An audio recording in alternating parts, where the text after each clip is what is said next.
I'm recording now. You go first then.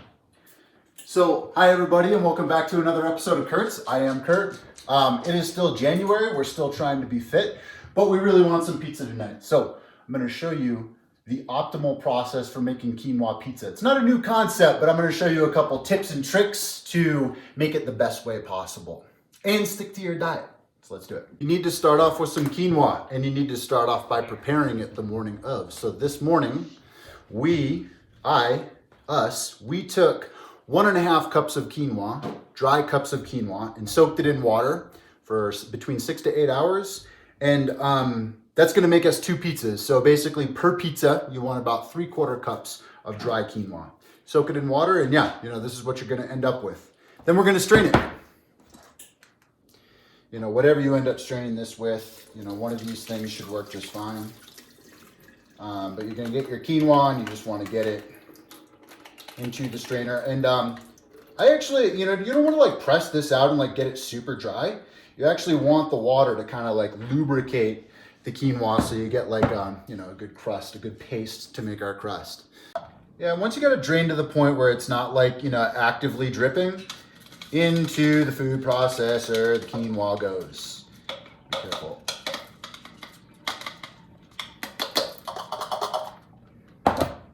There we go. Strain out the last little bit. And into the food processor, the last little bit goes. Try to get as much as possible out of the strainer. Quinoa, trust me, this stuff is a little messy. It's going to be sticky. This is kind of a pain in the butt to handle. So that's what I'm here to help you do. I'm here to help you figure out the best way to handle this cumbersome and precarious dough that we're going to be making. Okay, so into the food processor, getting ready to make our dough. It's more like a paste. You can't even really call it a dough. I've got a little bit of water on deck here because you don't want this to be super dry. You might actually want to add a little bit of water back in incrementally. You want it to be a paste as opposed to like a dry sand, right? So you do want a little bit of water on deck. I'm going to take a tablespoon each of basil and oregano, half a teaspoon of onion salt, half a teaspoon of thyme, maybe 1/4 teaspoon of garlic powder, and then I'm going to salt and pepper to taste here.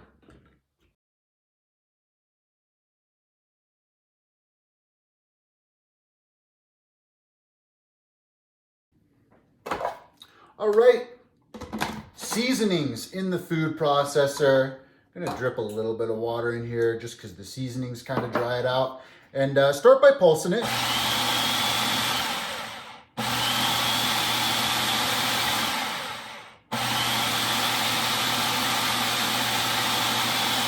And then go ahead and kind of work your way up through the settings to high. Let the food processor do its thing. And I don't know about y'all, but with this food processor, I do, preferably with the non-Christmas themed spatula, I do have to take a spatula and kind of, coerce the quinoa down into, the blades area. So, give it a little bit of love if necessary. Nice. All right, so we let that go for 10 minutes. And yeah, you should end up with what looks like wet cement. But that's good, because we're going to be molding this into our pies here. All right, take some parchment paper, and you do need to give this a spray. So get some, cooking spray or just cooking spray, whatever. You do need to give these a quick grease. Just give them a zing here, because this is some really sticky stuff we're working with. Pour what looks to be about, or I guess spatula out or spoon out, I guess. What looks to be about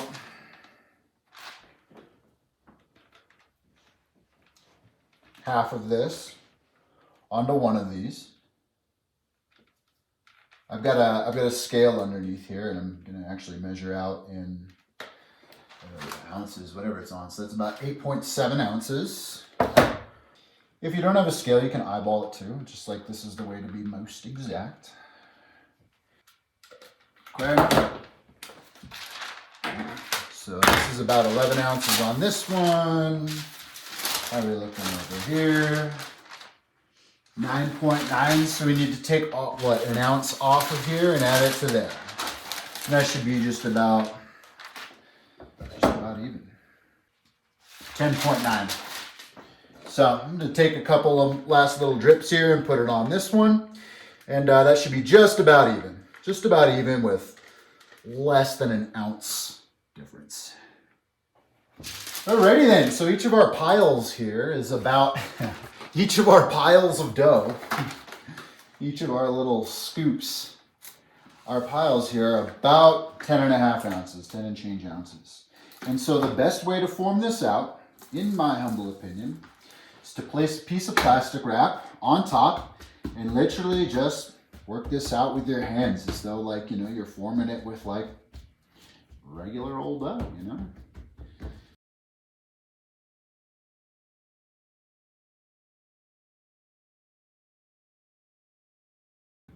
And then, when you're done, I like to make it nice and flat. I like to peel this off and discard this. Ooh, by the way, I preheated my oven to 425.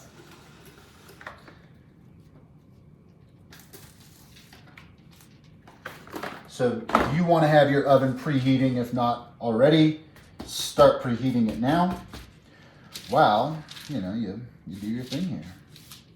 I'm not one to judge when it comes to pizza, man. It seems to me like there's like so much animosity when it comes to pizza, you know, because, and I know, you know, classic Italian, Sicilian pizza versus New York style versus Detroit style versus Chicago style. There's California style. You know, it's just like, hey man, let's just all appreciate the fact that pizza's good. Doesn't matter what style it is. We are all just descendants of the idea of dough, cheese, and delicious toppings. You know, so let's all come together. Let's make peace. Let's squash our beef.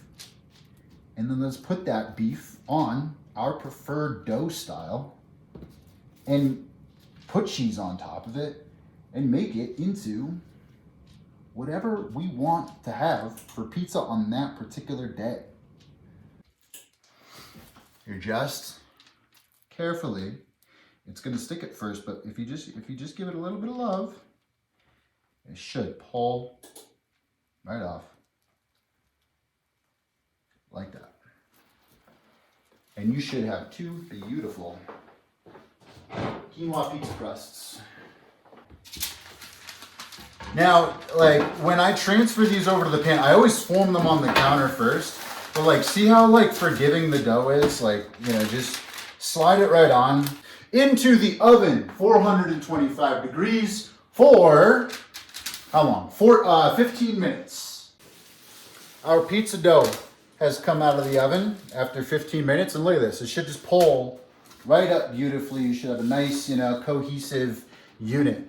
Now, what we have to do is dress these up however we want. I'm gonna use, so I've got some homemade tomato sauce here. Check out my chicken parm video or check out a future video that I'll make that demonstrates how to make tomato sauce, but I'm not gonna do that today. For now, what I'm gonna do is I'm just gonna ladle a little sauce onto each one of our zaws here.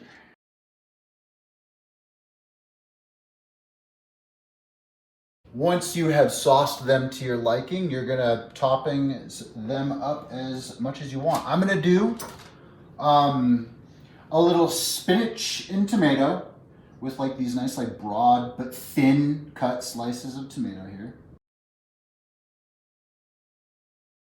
You know, put whatever you want on this and as much cheese as you want, but if you want to stick on the, you know, the leaner side of things, like barbecue chicken is another great topping.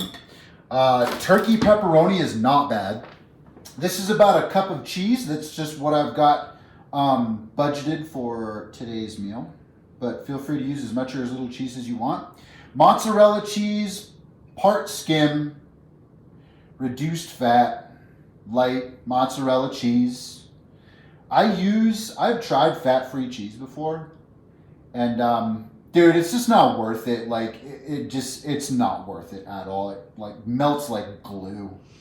So we're gonna do a plain cheese and a spinach and tomato. And then these things just got to go back in the oven for like another 5 minutes or so. Whatever it takes to get this done to your liking, you know? Boom. So these guys just came out of the oven. That was about 10 minutes in total. We actually let it go a little bit longer, but just get them done to your liking. That's all.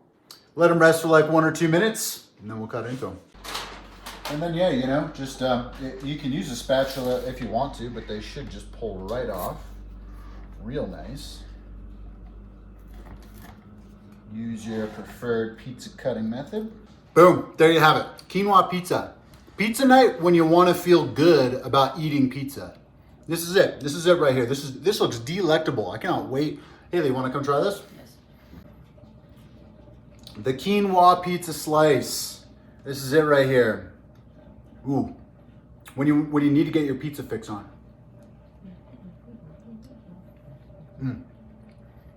Still a little hot. What do you think? It's delicious. When you're trying to scratch the pizza itch, this is the way to do it. Make a quinoa pizza crust. Tastes delicious. You know, seasoned really well. Seasoned like a pizza. Tastes like a pizza. Chews and pulls like a pizza. We're going to go have some more of that. Good night. Thank you for joining.